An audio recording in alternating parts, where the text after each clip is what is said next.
Donc moi je m'appelle Didier, Didier Magis, je suis policier en civil parce que je travaille au service d'assistance policière aux victimes de la zone Vest, donc vers Vieliso-Pepinster. Je suis Laurie Bricteux, je suis premier inspecteur de police, donc je suis à la police depuis 17 ans et depuis 5 ans dans un service d'enquête, dans une section mœurs et atteintes aux mineurs. On s'est dit tiens, ce serait pas mal de pouvoir avoir un chien qui aide les victimes. Donc nous on travaille avec des personnes qui ont été victimes d'infractions pénales, donc des viols, suite à des meurtres, des tentatives de suicide, des agressions. Et le fait d'avoir un chien, on s'est dit tiens, ce serait peut-être une plus-value pour pouvoir créer le lien, laisser un ancrage, donc laisser un souvenir positif. Je suis devenu famille d'accueil au départ parce que j'avais besoin d'un chien, parce qu'au départ j'étais en France. Et pendant que je faisais mes études en France, mon golden à moi est mort et du coup ça m'a un peu brisé le cœur et j'avais besoin d'avoir. J'ai toujours eu un chien dans ma vie donc j'en avais besoin. C'est compliqué au niveau déjà des prix et au niveau de la vie étudiante. C'est une super chouette expérience, c'est une expérience humaine, on rencontre des tas de gens. J'ai appris énormément de choses sur l'éducation d'un chien. J'ai toujours eu des chiens mais qui n'ont pas été des chiens particulièrement éduqués. Et donc il y a plein de choses que j'ai appris. J'ai aussi découvert le monde du handicap que je ne connaissais pas. Personnellement, ça m'a appris à éduquer un chien. D'accord, donc pour mon moi futur, ça sera très utile, de toute façon j'aurai encore des chiens dans la vie. Mais en tant qu'étudiant, c'est beaucoup plus compliqué que je ne le pensais de devoir éduquer un chien comme un chien d'assistance comme ça. Ça prend énormément de temps. De plus, de l'avoir aussitôt, faut les éduquer à être propres. Après, il y a la phase d'adolescence qui est vraiment un enfer sur terre. Soyons honnêtes, c'est comme avoir un enfant. MJ est une super chienne, très douce, très calme, mais très têtue. MJ, quand elle n'avait pas envie de faire quelque chose, on pouvait lui donner les choses les plus appétantes. C'était non, je le ferai pas, j'ai pas envie, je le fais pas. Et donc on s'est assez vite, avec son éducatrice, rendu compte que le rapport d'objet c'était pas son truc. Et donc on s'est petit à petit dirigé vers autre chose que vraiment l'aide à un PMR. C'est un chien très attentionné. Il aime beaucoup faire des câlins, etc. Et il a besoin de beaucoup d'attention. Parce qu'il me manque le plus, en fait, c'est ça, il est tendre, etc. Donc, je sais pas, c'est un chien incroyable, je ne saurais pas quoi en dire de plus. On s'est dirigé vers l'assistance judiciaire parce que justement, MJ avait cette capacité de rester d'un calme olympien, mais d'être aussi très câline et de venir facilement vers les gens et vers les enfants.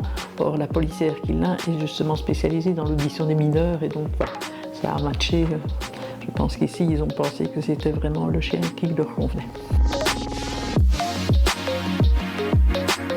Moi, la première fois que j'ai donné la laisse au bénéficiaire, je me suis dit, elle va partir. Donc ça, je m'en souviens comme si c'était hier. C'est un peu comme les enfants, à un moment on les éduque et puis ils partent vivre leur vie. C'est un peu la même chose, quoi. Elles partent leur vie et ce qui est rassurant, c'est qu'on sait qu'ils sont bien. Je pense que c'était fin octobre, début novembre 2023, où on était 4 bénéficiaires et où on nous a présenté 4 chiens d'assistance. Et donc c'est MJ qui a matché avec moi. On m'avait dit depuis le départ, c'est le chien qui choisit son bénéficiaire, ça me stressait beaucoup. Donc il y a des collègues qui m'avaient dit « Oh, mets de la bouffe dans tes poches ». Mais bon, je préférais jouer le jeu parce c'était trop important. Donc, et en fait, la magie a opéré, donc chaque chien a matché avec son humain. Et Osmose m'a vraiment accompagné dans toutes les étapes parce que moi avant j'étais maître chien, mais maître chien de garde et défense. Et c'était plutôt des chiens qu'on devait tenir un peu à la dure et à la baguette. Et quand j'ai dû travailler pour la première fois avec Néo, ben, j'avais des ordres assez carrés, c'était au pied, couché. Et Laura s'est couchée par terre et je dis qu'est-ce que tu fais Laura? Tu cries tellement fort qu'elle me dit que je fais ce que tu demandes. Et alors j'ai dû apprendre vraiment à baisser de ton, à baisser de tonalité, à avoir une voix plus chantante.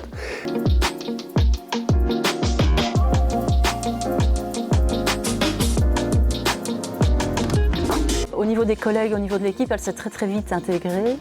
Le seul point un peu négatif, c'est qu'elle a un regard très malheureux et qu'elle quémande énormément quand quelqu'un mange. Donc ça, c'est un petit peu le point négatif, parce que du coup, ils se font avoir et ils lui donnent pas mal à manger. Et au sein de la police, il a trouvé sa place dans l'équipe dans laquelle je travaille, où c'est la mascotte, évidemment. Les collègues viennent lui dire bonjour.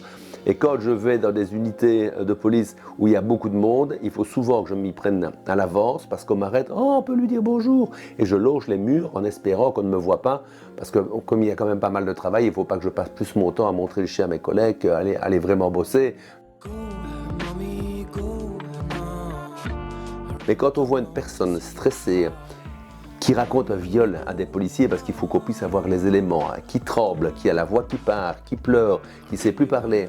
Et au moment où elle caresse Néo, parce que Néo d'initiative maintenant est bien professionnel, il va trouver la victime, elle se retrouve alors dans le moment présent. Et tout de suite on voit que les tremblements arrêtent, que les pleurs arrêtent, donc ça aide vraiment à construire la relation, à avoir le discours. Et quand ce sont des enfants, le top du top, c'est qu'ils demandent pour revenir dire bonjour à Néo, à la police après. Donc ce qui veut dire qu'ils n'ont pas gardé qu'un souvenir négatif de la police, le fait qu'ils aient eu Néo avec qui ils ont pu jouer par terre et un peu jouer à la bagarre parfois.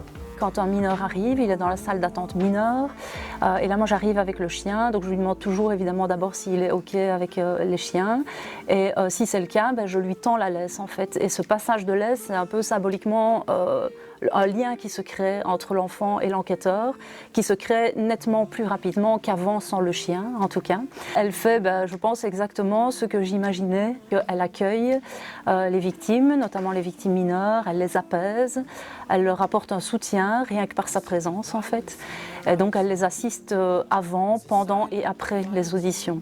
Donc notamment en audition de mineurs, avant et après, on permet à l'enfant toujours un moment câlin ou un moment de jeu. Pendant l'audition, elle reste couchée au pied du mineur comme un soutien en fait, simplement par sa présence. Quand on voit ces petits miracles que font ces chiens, moi je trouve ça extraordinaire. Mais les paroles c'est difficile, mais il faut que ça. C'est filmé, mais on ne peut pas le montrer.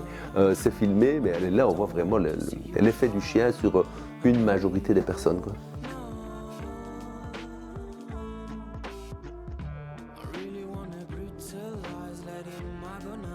Cause he's gonna be biting.